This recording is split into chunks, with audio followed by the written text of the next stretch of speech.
Welcome back to the Road to a Million podcast. On this week's episode, I'm going to be showing you guys an inside look into a coaching call I did with Christian, who is a detailer out in Dodge City, Kansas, super small town of like 25,000 people. This is our second coaching call, and we're going to spend most of our time talking about meta ads, a little bit of sales, as well as some Google advertising. Hope this is interesting and helpful for you guys. I'm by no means an ads expert. I've learned a lot from Stephen Lee over at Rogue, but I'm going to be sharing just some of my experience and a little bit of what I have found to be helpful and has worked well for us with our marketing. Hopefully you guys can find some kind of value in this week's podcast as well. Don't forget, you guys can use the timestamps in the description to skip ahead. Without further ado, let's get right into it. So what do you want to talk about with ads today? Like, what do you want to look at in particular? Or like what questions do you have about ads?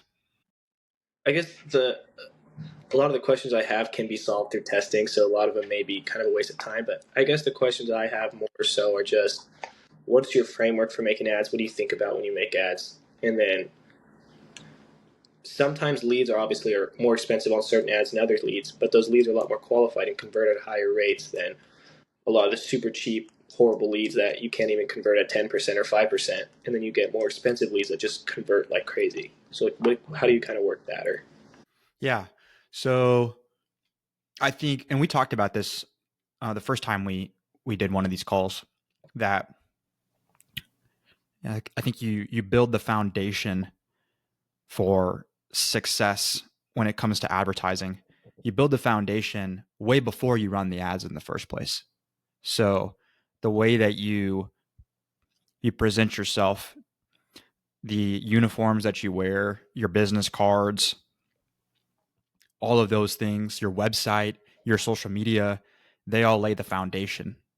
And so while they're not directly correlated, well, they are correlated, while they're not in and of themselves advertising to the extent that you're not spending money to be seen in front of more people, they are marketing. And so they help your ads. So I think that whenever we did our first call, I don't even know, did you have a website at that time? No, you helped me. I didn't have a Google. I didn't have my business profile. You helped me set all that up. Yeah. So that's like a good example. Like, I can't tell you how many people see an ad and then they go to the website, like they want to verify to make sure you're real. So you've got all that now. You've got the website, you've got the Google page, and then just continue to be posting on social media. And like the videos that you send me from time to time, just explaining like what you're working on, I would be posting all of that. Like, I don't think that those videos are bad. I think that they're great. And I think that in the beginning, even to this day for us, just posting what you do day to day. Like, this is what we do. This is our life. This is our business. And I'm just sharing that journey with you guys. And so I would post more of those things, just the personable content. And you can post photos still, that's fine. But the more personable content sometimes that you send me, I think will help with your advertising. Now, when it comes to what things, like what ads we're running in and of themselves, like we're always doing video ads. I don't do any photo ads. And there are some videos that we've gotten, like a testimonial video where I ask a customer what they thought of our experience, which I think is a phenomenal ad. And like, we knew that was going to be an ad. And then there are other videos that we didn't really know they were going to be ads. Like, I did one on a window tint campaign where it's, here's everything you need to know to stay legal if you're thinking about getting window tint in Missouri. That ad, I didn't even think about running it as an advertisement. You just posted on social media? I just posted it, yeah. But then we started split testing it, and it is like a very that is an ad that we run to a very broad audience. So like, I just target people in Springfield that are ages 30 to 60 that live within like 10 or 15 miles of Springfield. And that's it. That's the only targeting. It's very broad. But the ad starts out by saying, if you're thinking about, if you live in Missouri and you're thinking about getting your car's windows tinted, so it immediately calls them out, like who we're trying to target, right? And I'm not asking for anything. I'm not selling anything. I'm literally just giving you free information and education on what's legal. And like most people don't know that. So that ad in and of itself, I've got it up here. Actually, it's over here. That just that educational ad. More educational, yeah. Teaching people what it is, or Yeah, just giving them, like I did another one that was like, here are like 3 hidden benefits of window tint, or like, here's the difference between cheap tint and quality tint. And so again, I didn't even think that I was going to be running these as ads. I'm just like creating content that I think my customers would find interesting or helpful, that revolves around like what we do, what we specialize in: window tint, ceramic coatings, detailing. So I didn't know that I was going to post this as an ad. And after talking to Stephen Lee, who does, has been helping us with our advertising. We kind of walked through this campaign, this educational campaign, which he thought was amazing. And it's like, yeah, it's not directly selling anything. I'm not saying, hey, Springfield, we've got window tint specials right now. We're not doing that. We're just providing some information, education. And right now, that ad has gotten 24 leads, and I've spent $101. So it's a $4.24 cost per lead. And I've already, there's actually a few I need to call still because it's Sunday. So I'm not calling anyone today. There's a few I need to call still, but from just the people that have booked a service, one guy already paid $389, and then another person has booked an appointment for, I think it's a little over $400. So we already have $1,000. yeah, 10x. You already 10x. We've already 10x'd it, and these aren't people that I need to follow up with several of the leads that have like expressed interest.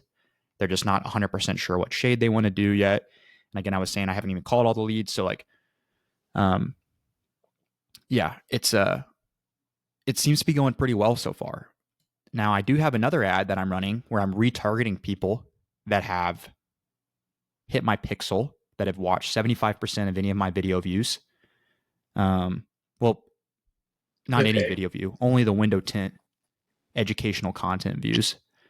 So they've So hit, go ahead. so pixel super important because I've heard a lot of mixed for a lot of lead form. I've heard a lot of mixed reviews on pixel, but for retargeting purposes, it seems like it's important. Yeah, we just have the Facebook pixel on our website. So if someone is on our website, and then we just retarget them through that advertisement. So that retargeting ad, people that watch 75% of the window tint educational content videos, they hit the pixel. I put in our customer list. So I literally took every customer that we've got and I put it in on Facebook, and we're retargeting them. So anyone that has like known us, done business with us, watched our video before, I'm targeting them. And I even created a lookalike audience too, which is a little bit more broad. Technically that's not a retargeting, because a lookalike is like Facebook is looking at the list of people that you tell them to, whether it's people that have hit your website or people that have watched and interacted with your Facebook page or your customer list. And then they're finding people that, a look alike, that are similar to them. And you can go as broad, you can go like a 10% look alike. I think you can do up to 10%, is like a very, very broad look alike. So it's not going to be like that similar. Or you can go all the way down to like super narrow, which is like a 1% look alike, which is what we're doing. It's very, very similar. And like what they're using to find that, I'd imagine that it's probably age. It's probably just maybe certain interactions, page interactions. I'd imagine it's probably job, what kind of job they have. So that is also in our retargeting audience as well. So for that ad, for window tint in particular, we're getting a $12.76 cost per lead, much higher. Yeah, much higher, but they're But Sorry, what's the conversion? Yeah. yeah, they're and actually I don't know what that conversion is yet. But I do know that I've had some customers that have not clicked on that ad that have called me directly in the last few days, that are my customers that have done business with me before, that probably saw that ad and they called me directly and said, "Hey, I need my new car window tint." So you're going to get a lot of that. With what I'm saying is, like, yeah, technically we have a $12.76 cost per lead and we only have 8 leads from that ad, but how many people are coming because it's a retargeting, are coming to your cell phone directly?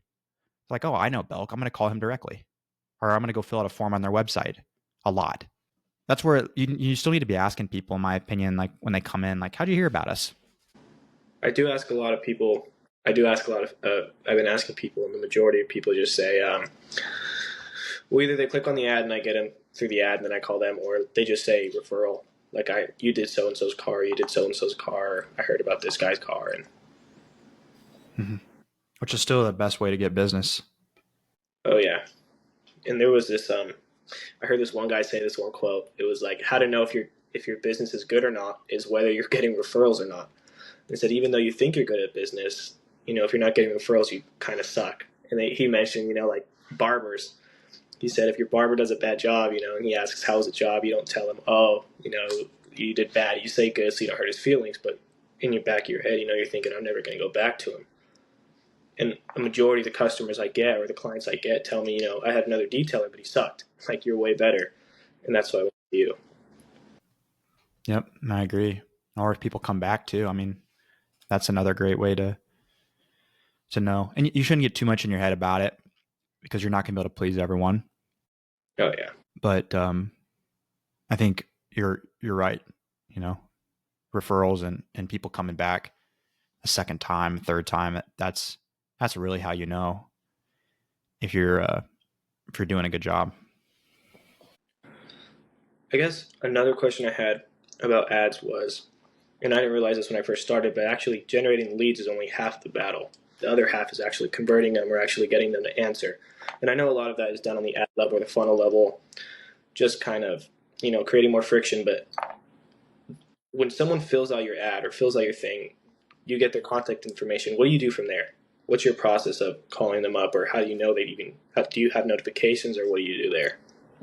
Yeah, I'd posted about this, or I've been showing this a little bit in the day in the lives, just like the day in the life series I do on the road to 1 million YouTube, where I will call some leads, but there is also a lot left out because there's sometimes people call me and I'm recording from my phone oftentimes, so like I can't always capture that stuff. But um, I'm also probably not the best when it comes to like sales and follow up. Like, my brother, he does a really good job of sales because he's just he's someone that can talk to anyone, and people really like talking to him. He's a super um, nice, kind guy, and is very relatable, can relate to most people, and he's easy to talk to. So I think that's important. Even if you're not if you're not good at sales, which I'm not quite as good, I would say, as Austin, um, you can still learn something from them. And it doesn't mean you can't do sales or that you should hire it out immediately. Sometimes you can't afford to do that.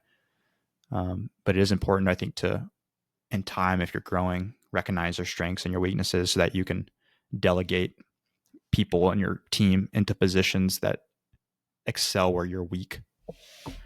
And ask for feedback too, from whether it's your customers or just from, if you have employees, ask for feedback to kind of figure that out if you don't know.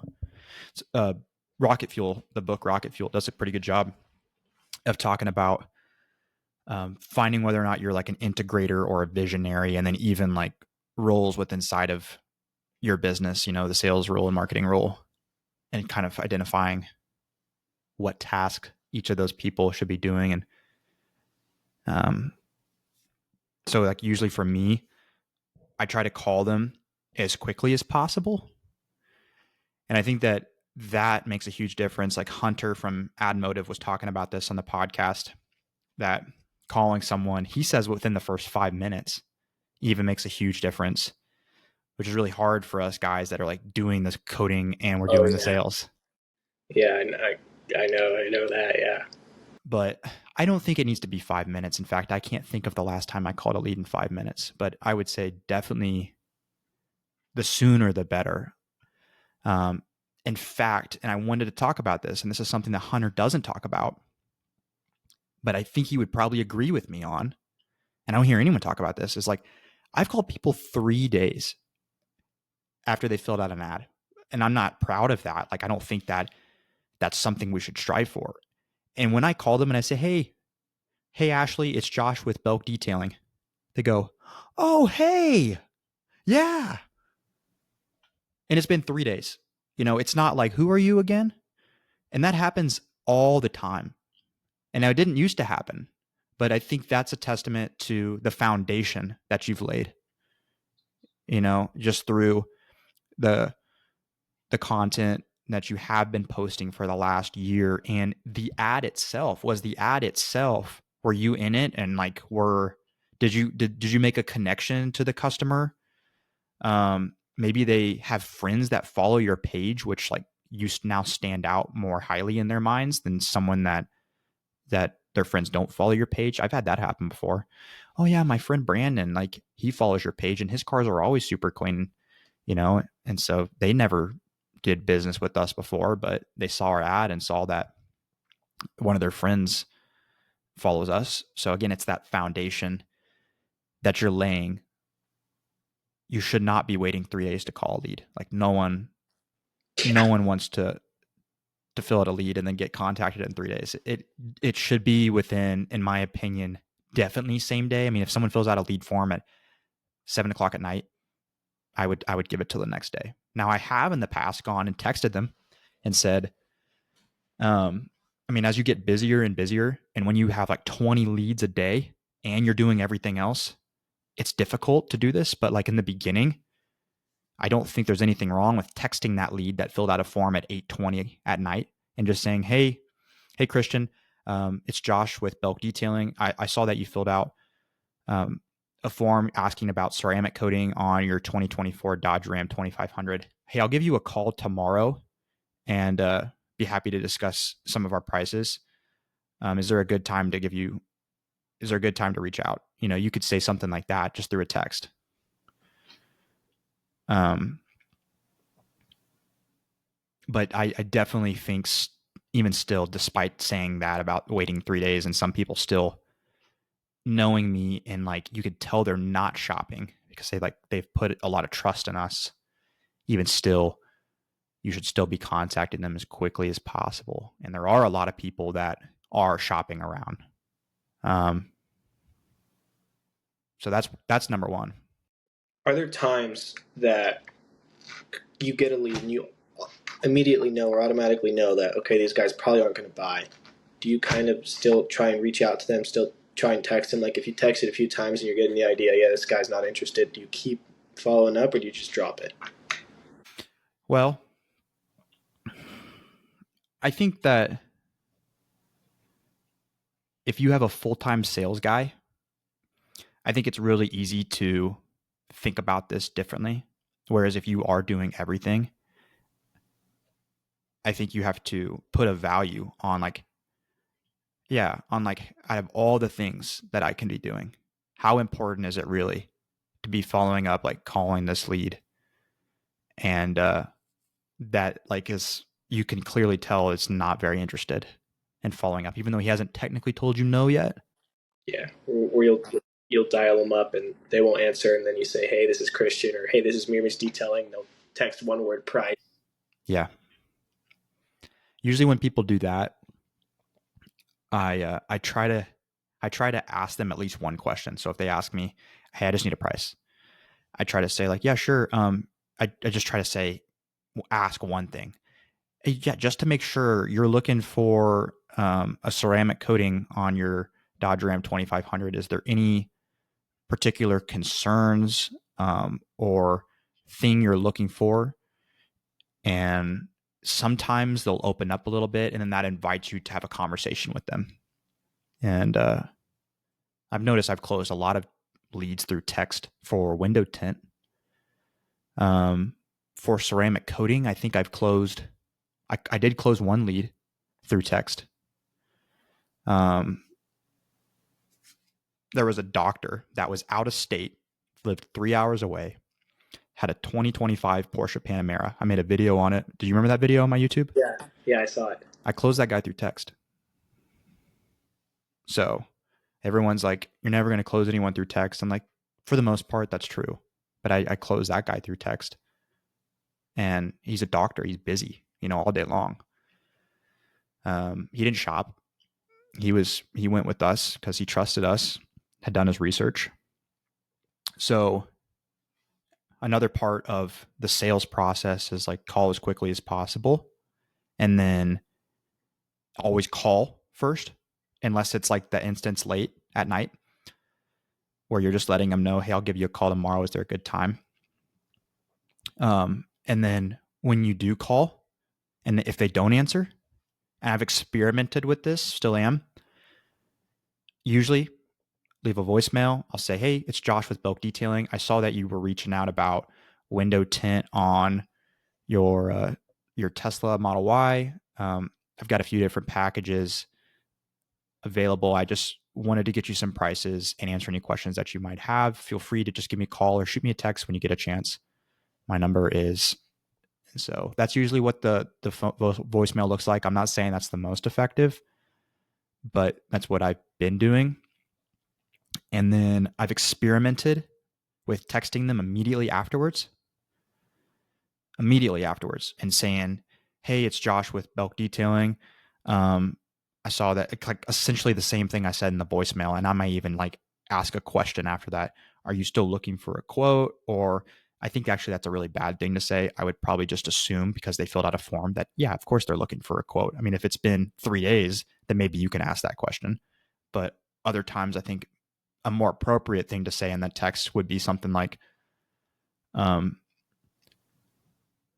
you looking for, like with the window tint example, especially if they haven't filled this out in the form, like, are you looking for just the front 2 windows, all sides and back, or anything on the front windshield? So that's like something I would send directly afterwards. Now I've experimented with this, and sometimes I don't send a text right afterwards. And sometimes I'll give it a few hours to see if they call me back because I really want to talk to people on the phone. Yeah. And then sometimes I've waited till the next day. And then the next day I follow up again if they haven't responded. I call them. And this time I don't leave a voicemail if they don't answer. So I call them again, day 2. Sometimes they pick up. And then sometimes they don't pick up and I don't leave a voicemail this time. And then this time I text them. And usually on that text, it would say something like, hey, are you still interested in a quote for this? Because it's been a day, So I've gone back and forth. I haven't done a great job of like tracking it to know which one's better. Honestly, I think you'd have to have so much information. Oh yeah, so much volume. I don't even know if it's worth it. But I think the point is like follow up and don't follow up the same way. So don't call them every day and leave a voicemail. It's like you can use other ways to follow up with them. And don't like pester them. Like I think one follow up a day is enough. Yeah. And just give it time. Like I had a guy, I was talking about this on the day in the life I posted, I think on Saturday. I had a guy that filled out a form on a Sunday. It was either Saturday night or a Sunday, and I don't respond to leads anymore on Sundays. And I called him on Monday. He had a 2024 Jeep Wrangler, black. Filled out a ceramic coating form from an ad. Called him on Monday. He didn't answer. Left a voicemail. Called him on Tuesday. He didn't answer. I did not leave a voicemail. I texted him. I didn't even reach out to him on Wednesday. He called me on Thursday. He called me back on Thursday. And I closed the job in one phone call. We had a pretty extensive conversation about ceramic coatings, how to maintain them, what coating makes sense for him, what concerns he had. He had some swirls in his paint. And that was a $2,000 ceramic coating job. So, and he's going to drive an hour and a half to Springfield. So how far are you running your ads? Are you running them quite a long? No, it's just like 10 or 15 miles outside of Springfield. Um, Now, unfortunately, I'm like 90% sure that on Meta, if someone has expressed interest in your city, they're still gonna get your ad. Okay. Whereas like on Google, you can control that. You don't have to market to people that have expressed interest. There's actually a button that you can click on Google that says I'm advertising to people that live in Springfield and that have expressed interest in Springfield. And you want to uncheck that box if you're running Google ads, because you're going to get people that have just Googled Springfield for whatever reason. Maybe they visited, that they don't live here, and they're going to get your ads. Whereas on Meta, I'm 90% sure you can't control that you're going to get some people that have expressed interest in the city, but they don't live there. Yeah, 'cause I was wondering about that because I've had a few people who reach out to me just kind of wanting quotes that aren't even in my area. And they say, oh, I'm actually in this city or this country right now, like give a different country. And I was kind of thinking, well, I'm only targeting this area, so I'm pretty sure that was an objection, but I didn't even think about that, you know? Yeah, I'm really bad at sales, man. Like as far as like overcoming objections and stuff like that. In fact, I'm always trying to talk people out of getting the service usually. Oh, yeah. When it comes to like ceramic coatings, which is a service that, and I'll tell people this, I'm like, especially the people that I call and are like, man, I just need a price. And I'm like, okay, sure. Sometimes I'll tell them, I'm like, I have a few, just a few questions first. I feel like 50% of the people that are interested in a ceramic coating really don't need one and would be wasting their money to get one. So I just want to make sure that this isn't something that you will regret, and that this is something that will actually be helpful and beneficial for you. So, like, do you mind if I ask just a few questions first? And say something like that along those lines all the time, which is very like unconventional sales. I don't care. It's like that's the truth. It's like these coatings. It's a product that it's a phenomenal product, but if they're not maintained a certain type of way, and I had a customer on Friday. I call him and I couldn't hear him because he was going through the car wash and he was interested in a ceramic coating. Yeah. He's like, sorry, I'm going through the car wash. And I'm like cracking up. I'm like, well, man, that answers my first question, which is how do you maintain your car? Yeah. And so we had to have this conversation about how, if you do get this coating, you probably shouldn't go through the car wash going forward. Now, if you go through the car wash once, is it the end of the world? No, it's not the end of the world. But it's really not who the product is designed for, And so another thing too is like when I'm promising 3 years or 5 years or 7 years of protection and you're going through the car wash, I can tell you with certainty it's not going to last that long. Yeah. So, and like, why are you getting the coating? Why are you getting the ceramic coating if you're going through a car wash? Well, I just heard it protects the paint.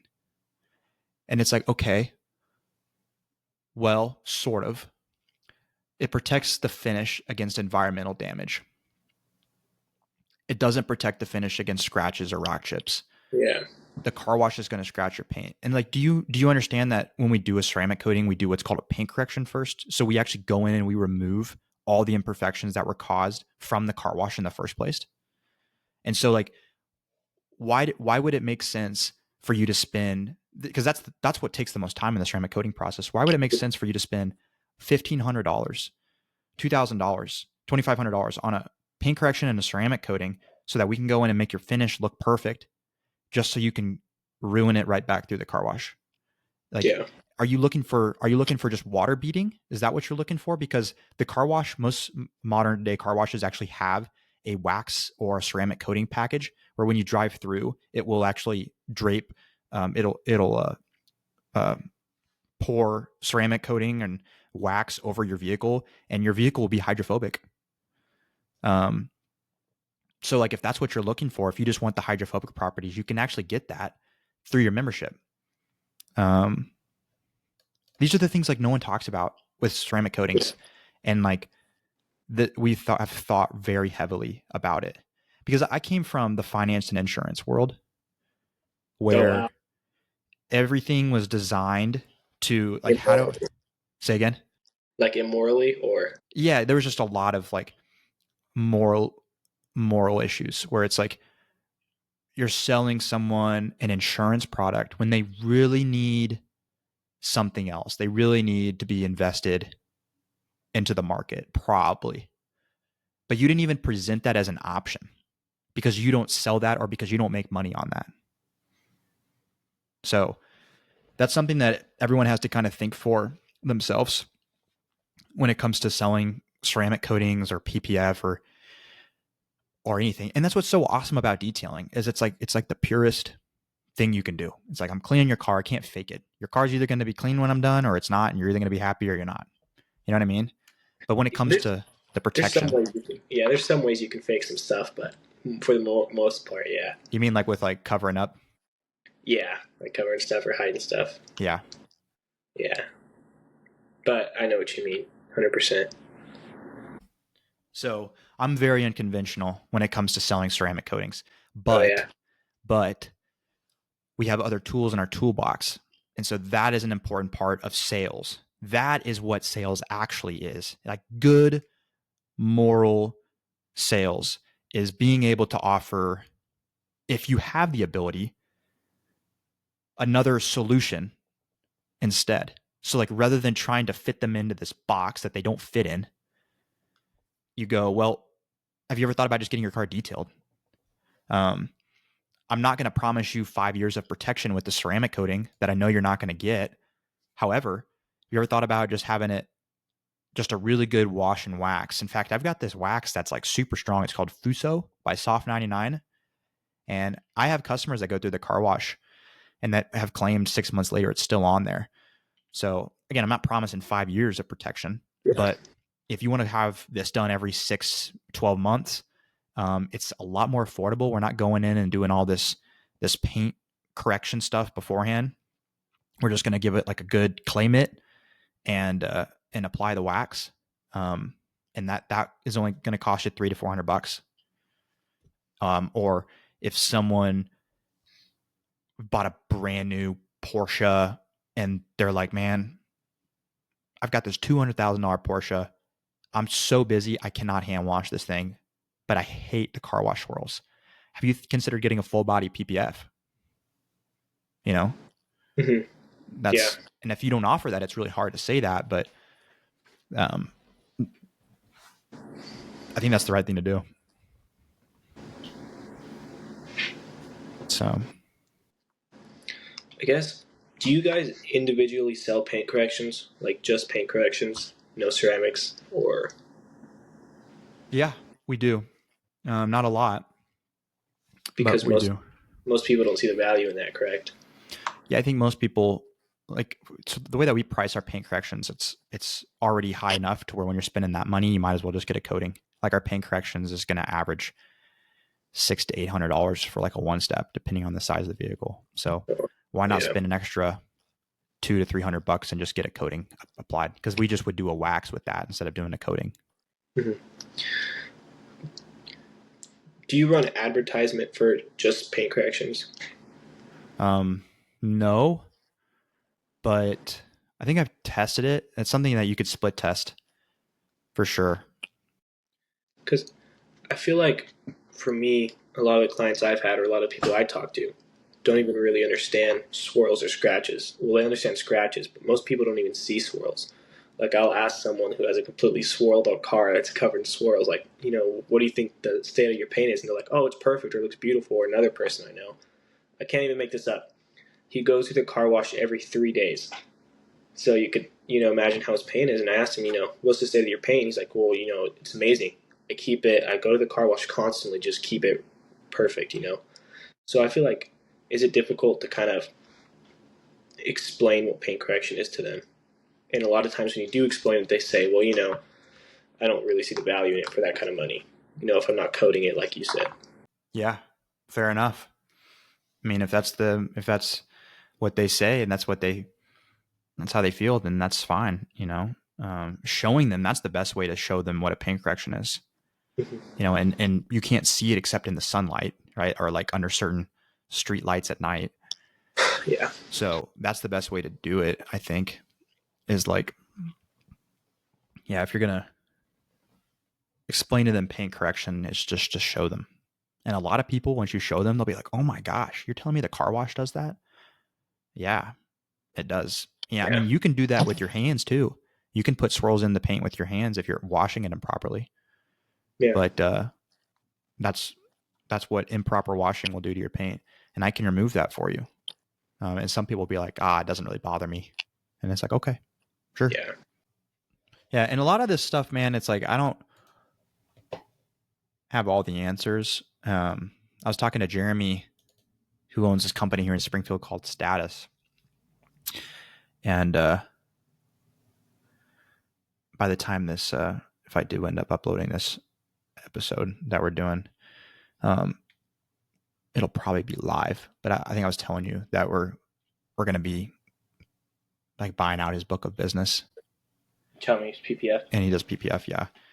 And I was asking him like a lot of questions in regards to like PPF, going through a car wash with PPF, ceramic coating, going through a car wash with ceramic coating. And Jeremy's like, well, my opinion's changed over the years. Like when I first started installing these products, I was like, you cannot go through a car wash ever. But then he's like, as I get older, I have kids.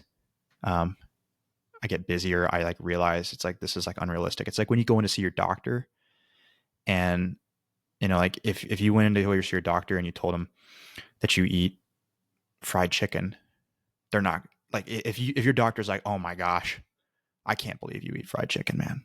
Like it's over. Like no one's going to do that. They're all really reasonable. They're like, you probably shouldn't be eating that, every day. But like, if you eat it like every once in a while, like it's at the end of the world, like probably not. Like there's definitely some things you probably shouldn't be putting in your body.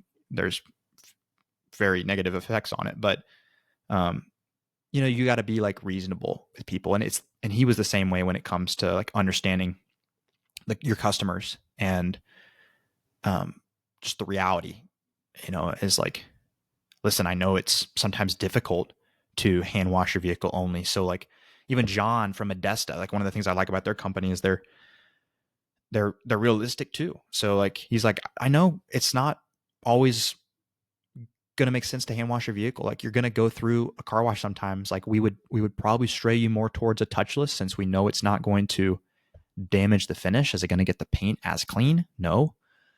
Is it going to wash the coating off immediately? No, it's not going to wash the coating off. But is it optimal? No, they're using harsher chemicals, since they're not making contact with your paint. So it is going to deteriorate the coating a little bit quicker. If you do go through an automatic car wash, is it just going to swirl it so much to where it's like, it's the same as someone that's been going through every single day for the past 3 years? Like, no, you see cars that have gone through a car wash every day for years. And it's like the paint looks 10 times worse than the guy that went through just one time. So there's a certain level of like realism that we have to be honest with our customers. And then there's like what we would hope and want as like a perfect detailer, and maybe what we would even do with our own cars. But you have to understand that. And I think that's really what sales is when you do this for a living, is like understanding your customers and who you're talking to and like what's realistic.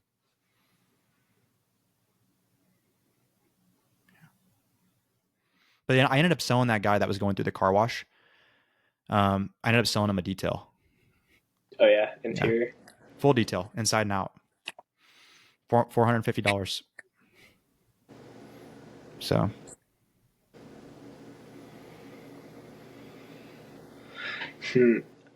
Okay, I know you probably test different things, and some things are variation and other things are different. But I see an ad from you guys. I really like it. I click the button. What happens to me? Like, what kind of friction or what stuff do you go through, or what kind of stuff happens there? Well, are we talking about detailing or window tint or ceramic coatings? 'Cause those are the two ads we're running. Ceramic coatings. So when it comes to ceramic coatings, you fill out an ad. I'm going to get a reminder text immediately. Um, I use Go High Level. Go High Level is going to send you a text. Okay. So do you have it to where it sends the customer a text and tells them that you're going to be giving them a call? I used to have that, and I got a new account, and I never got the number thing where you have to set up a number. So um, I just email myself a notification. Okay. Well, the way we've got it, it sends them a text 4 minutes after they filled out a form and says, "Hey, it's Josh with Belk Detailing. I'll be giving you a call shortly to discuss your make and model ceramic coating package." And some people will respond and say, "Hey, please don't call me. I'm hunting right now." I had that happen yesterday. Some people will say like, "Hey, I'm at work. Can you just text me?"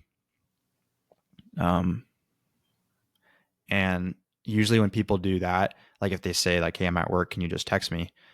I usually try to be respectful of them. Maybe I usually will like do some kind of a little bit of texting back and forth, but I will always like ask like, "Hey, is there a good time that I can give you a call like later after work?" Um, there's just a few questions that I've got that it would be easier to talk with over the phone. Um, if they don't respond, then I just give them a call. If they don't respond to the text, I give them a call and I say, "Hey, it's Josh with Belk Detailing." Um, wait for them to respond. "Oh yeah, Josh. Yeah, I'm at work right now. Can I give you a call later?" "Yeah, sure, no problem." Um, or they'll be like, "Oh yeah, what's up, Josh? How's it going?" "Good, good. Hey, I saw you reached out about ceramic coating on your Porsche Panamera, and I just wanted to get you some prices. We've got a few different packages. I've got just a few questions for you first. Just want to make sure that um, this is something that I, and sometimes I actually ask them like, "Do you have any questions for me?" That's one thing I've been experimenting recently. It's like, "Do you have any questions for me? Like, is there any particular reason that you're looking to have this done?" "Oh, I'm just really wanting to protect the finish, man. Man, I took my car through a car wash one time and like it swirled it, and I really need to get that out. And you guys do paint correction before you ceramic coat, right?" This happened to me last week. Um, I'm like, "Yeah, yeah, we do." And he's like, "Okay, yeah, perfect, man." He's like, "Yeah, I went through one time and it just scratched my paint so bad, so that'll need to come out." And um, I've had people fill out a form and they're like sort of kind of aware of like the car wash being bad. Like, "Man, I probably shouldn't even go through a car wash with this brand new black car I got, huh? It'll probably scratch it." I'm like, "Yeah, unfortunately, if you go through, you are going to run the risk of it if it causing some damage." He's like, "Okay, okay, yeah." But I usually ask him like, why are you looking to have this done? If you're saying ease of maintenance, if you're saying I want to protect it against bug etchings and bird poop and sun exposure, I'm like, awesome. This is exactly what that does. I had a guy the other day that's like, "Man, I've got some trees that, they're kind of in the road. And so I just need it to protect against the trees." And I'm like, "All right, well, it's not going to protect against scratches, man." I was like, "That's what paint protection film is for." I had a guy that filled out a form asking about a 2025 Raptor R. And he, we talked for 50 minutes on the phone, this guy. And he's like watched all our videos. So like he was very familiar with us. And he just kept asking me question after question after question. And he was like, "Yeah, so does this ceramic coating stuff like protect against scratches?" And I'm like, "No, man, it doesn't." And that's what PPF is. And he's like, "I had that on my last Raptor and I hated it." I'm like, "Why'd you hate it?" And he's like, "I spent $8,000 for a full body wrap, and as soon as it gets scratched, it like kind of like bunches up and peels, and you could see the edges. They didn't tuck all the edges, so you could see it was a pre-cut." He's like, "I hated that." And he's like, "Man, I don't know, it felt like." And then I had a panel redone. I had to have it fixed up, and they applied a new piece of PPF, and it was a different shade and a different color. And I'm like, "Well, what brand did you use?" And he was like, "I used Expel." And I'm like, "Well, I haven't heard the greatest things about them." And like some people, they do change. Some manufacturers do change um, their material over time. So like that might have been part of the reason. But I was like, "Have you ever thought about just getting a full front end and like high impact area PPF instead of doing a full body because you want to protect against scratches, but you're only worried about these scratches on the bottoms of the doors and the front end. He's like, I never thought about that. And I was like, yeah, man, that might be the best sense, might make the most sense like financially. And you're not going to spend $8,000. You're going to spend 2,500 on a full front end and like maybe some high impact areas, somewhere between 2,500 and 3,000. And then we could do a ceramic coating on the rest of it.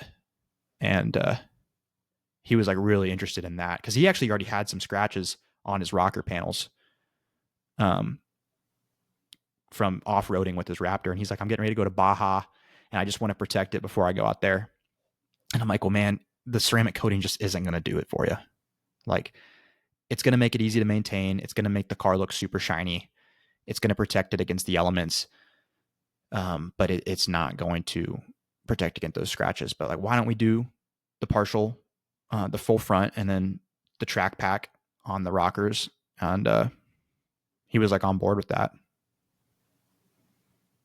So sometimes, man, you just have to like educate these people about it and have them ask you questions, you know? So yeah, usually that's how it goes. And as I'm talking to them, I'm taking notes on my phone. So like I enter like their name, year, make, and model of their vehicle, and I'm writing out notes as I'm talking to them, so that way I can look back later. Because I talked to so many people that I would forget. So like if someone calls me back, a week later, I'm not going to remember what I said. So they can be like, yeah, hey, it's Daniel. And I'm like, oh yeah, Daniel. And I'll look up their name real quick, and I'm like, oh yeah, you got that Dodge Ram 2024 2500 in red. Yeah, what's up, man? Hey, by the way, man, I meant to tell you, we actually are able to offer a military discount for you. I know that you said that you just moved here from the military, so we're actually it's something I didn't mention to you, but I wanted to let you know that we are able to offer that military discount for you. I don't know if any other shops you've talked to has offered that, but this is a real actually lead that I was thinking of. So I don't know. Just taking notes helps. Having something to look back at. Yeah, I'm gonna start doing that because I know what you mean. I you can't remember if you get 20 or 30 people a day within a week. You don't remember the people from day two that called you at 1 p.m. So, and then let's just say that it's a lead that sometimes you talk to them and they're ready to book something. Oftentimes that's not the case. Oftentimes they need a little bit of time to think about it.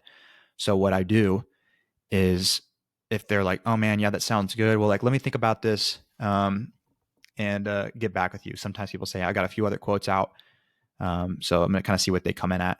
I'll be like, yeah, for sure, man.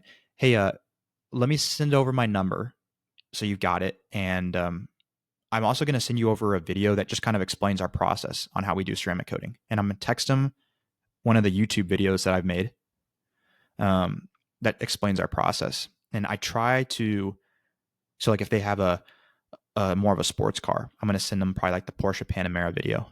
If they have a truck, I'm going to send them like a Dodge Ram video that I have. And I'm trying to build up more videos so that I can send them like their specific vehicle that I worked on. I'm like, hey, watch this if you're interested, and it explains our full process top to bottom. Let me know if you have any questions. And that gives them something to kind of munch on later. Because I was there. Do you ever run ads with a truck saying truck owners and only running ads to truck owners, or when you have nice sports cars, do you only run ads to sports? It works itself out by the vehicle you're working on in the video.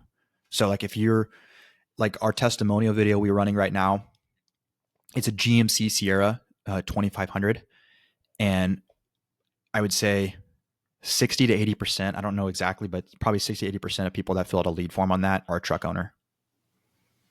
Okay. Even though we didn't mention truck, it's just that's the car in the background. The owner that's standing in front of the camera, he's got cowboy boots on, so. Okay. I've heard that a lot more, of the targeting is done at the creative level. So Facebook will look at what's in the video and target those. Yeah. Yeah. And I think that it naturally, you're going to be more interested. And like, imagine you saw your vehicle on an ad. You're going to be more interested than if you saw. Yeah, different vehicle. Yeah. So I think it's fine if you want to like say truck owners or something like that, but I think you can do it without even saying it just by showing it. What kind of questions do you ask in lead form? Do you just ask, make and model, what's your name, email, number, or You mean before they like not when we're talking on the phone, like when they're filling it yeah, out? right when you're filling it out, yeah. Well, like on this window tint ad, which is like another thing I didn't even mention earlier when I was telling you about cost per lead, is like those people, I'm putting them through the ringer to even be able to fill out a lead form. And I was like, man, I even asked ChatGPT what it thought about how many questions I was asking. And ChatGPT was like, well, you're asking a lot of questions. You might dial that back a little bit because you might not get a lot of leads. I'm like, no, I'm going to ask all these questions and more because I want to know that they're qualified. So Yeah, I'm super. asking these window tint leads, I'm asking them their name, their phone number, their email. I'm making them verify their phone number so it sends them a text message Oh, really? and then they I've have to seen. send in a code. That's something you should definitely be putting on your ads. Okay, I'll do that. I've seen that. I've seen that, and I've heard people talk about it. But okay. Yeah. When you do a Facebook lead Oh, form, so you create the lead form on Facebook, there's a button that says require SMS verification. okay, I've seen that. And then since you're doing that, I would assume you're making them automatically type in all their information instead of just autofilling it. Yeah, I actually don't know.